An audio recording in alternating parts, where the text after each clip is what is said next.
আসসালামু আলাইকুম এভরিওয়ান। আমি সাবানা। আমার নতুন মিনি ব্লগে তোমাদের সকলকে ওয়েলকাম। আলহামদুলিল্লাহ আজকে ১২টা রোজা কমপ্লিট হয়ে গেল। সামনে ঈদ চলে আসছে, তাই আমাদের শপিং শুরু হয়ে গিয়েছে। গ্রামগঞ্জের দোকানদাররা বাড়িতেই আসে। এই দিদিটা আজকে সকালে আমাদের বাড়িতে এসেছিলো। আমরা ৩ বোনে ৩টে কুর্তি নিয়েছি। কুর্তিগুলো কেমন লাগছে আমাদেরকে জানাতে ভুলো না। দুপুর হয়ে যায় ভাই, মাকে আমি সবজিগুলো কেটে সাহায্য করে দিলাম। আর আজকে রোদের তাপমাত্রাটা এতটাই, খুব কষ্ট হচ্ছিলো। রোদটা শুধু দেখো। আর এই কলটা ভেঙে গিয়েছে, বাবু কলকে নিয়ে দুষ্টুমি কেমন করছে দেখো।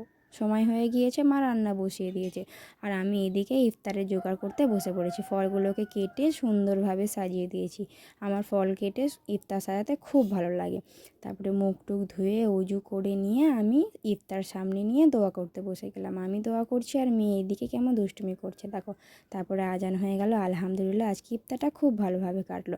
ফাহিম, সাবানা, নৌরিন, তোমাদেরকে অনেক ধন্যবাদ আমার ভিডিওতে কমেন্ট করার জন্য। সকলকে খোদা হাফেজ।